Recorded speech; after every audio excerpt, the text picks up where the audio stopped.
When you've got a coffee shop and you've got a small workplace, a democratic form of ownership of that is a workers' cooperative, where workers own the shares in that company, they have better terms and conditions, the profits are shared amongst the workers, and that is a form of democratic ownership that does very well across the world, including in the UK in many cases. And would that be something that businesses had to become? Would that be mandatory?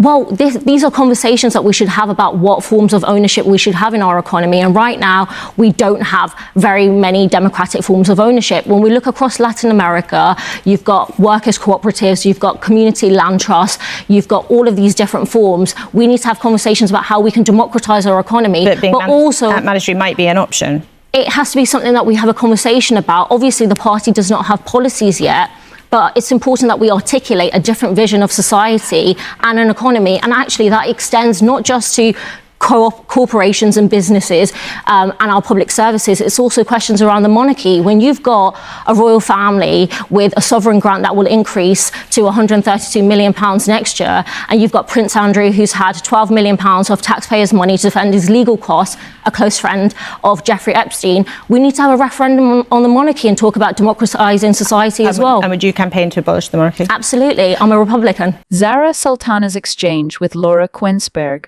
represents a striking moment in Britain's political conversation, because she connects two debates that the political establishment usually keeps separate: economic democracy and constitutional reform. By arguing that workers' cooperatives should be part of a broader discussion about democratizing ownership, Sultana challenges the traditional corporate structure that concentrates power among executives and shareholders. She points out that across Latin America and even parts of the UK and us, cooperative models have delivered better working conditions and fairer distribution of profits.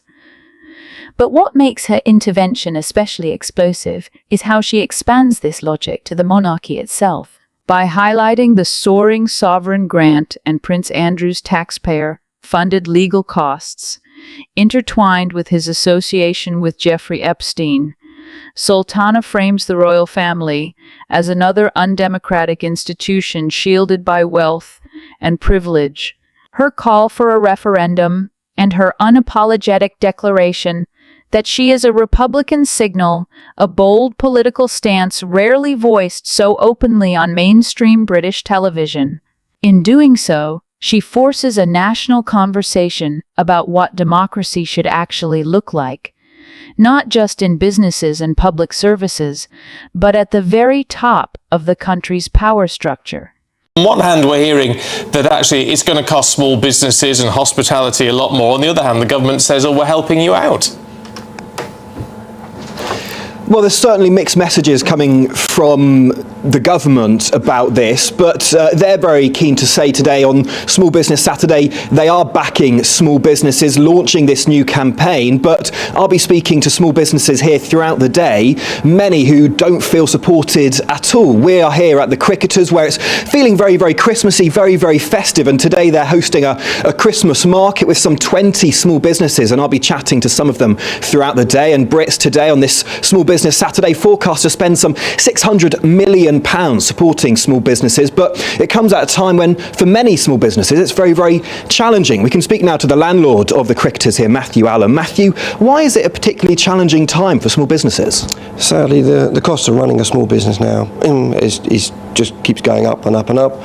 We can see that in the previous two budgets now, where sadly, business rates have gone right up, food inflation continues to go up, and we are left trying to not pass the cost on to the customer, but also try to pay these increased costs that have been passed on to us by the government. And it was particularly the budget announced last week and changes to the business rates that will really affect you, isn't it? Sadly, yeah. So for here at the Cricketers, business rates will triple. We have been told that there will be an escalator, so we won't have to pay it all straight up front. But I don't know where the extra money is supposed to come from to pay any initial uplift. And I know of thousands of pubs across the country that are sadly in the same position and are wondering how they're supposed to find the extra money at a time when we're not in growth. Nothing that's been done in the last two budgets, sadly, helps growth for small to medium businesses. So you say you're bills basically every month are going to triple. What does that look like for you as a small pub here? So our business rates at the moment are about £1,000 a month. They will, without the escalator, be £3,200 a month. What that looks like with the escalator, we're not entirely sure just yet, but we don't have that extra £2,200 a month, and all that will do is stop us from carrying out projects, refurbishments, which then gets passed on to our tradesmen when they don't get the work that we would like to have passed on to them. And the changes to the minimum wage as well, is that affecting you as a small business? Yes, I mean, I don't disagree with the minimum wage going up. Sadly, it's inflation busting. That puts more pressure on us. That's more money we have to find. For us as a business, it's a lot of money each month, but it's when you've got the rise in minimum wage, that also then goes on to pension contributions, it goes on to extra NI contributions. It's a lot of money that we have to find. So a lot of extra money for you to be finding as a small business here just outside Colchester. How do you feel now? We're about a week and a half after this budget. Are you still feeling as angry as you felt when you first heard these changes? No, I'm way more angry. Way more angry. This isn't a fight that you can fight very easy. This isn't, you can phone up the energy company or another company and say, hang on, this isn't fair, and you come to an agreement. This is just the government saying, that's your new tax, that's what you've got to pay. And yes, whilst we can appeal the rates, it is a long process that sadly, we're busy trying to run our businesses. We shouldn't have to be, trying to find this extra money and then trying to fight that cause as well. No, I'm more angry, and I'm betrayed. Feel definitely betrayed. She promised us that she would help us in this budget. She stood there and said she's, supporting pubs. She's not. And Matthew, I know you've been meeting with your local MP, you've been trying to get support from other pubs around to try and make some changes to get pubs supported by the government. How can they support you? So the local government needs to understand that by raising the taxes, they're actually taking away our ability to grow. So any money we would have spent on projects that would help us bring in extra revenue, even down to extra advertising, is now going to be going to government. There is also the costs that will then get passed down by our suppliers, because obviously their business rates are going up as well and their wages are going up as well. What the government needs to do is actually help us grow by reducing these liabilities, not by putting them up. Well, the government talking today about backing businesses, backing small businesses on what is this Small Business Saturday. They've told us that they are trying to support small businesses and ensure that they can grow. Do you feel that support? No. We feel stabbed in the back. We feel betrayed.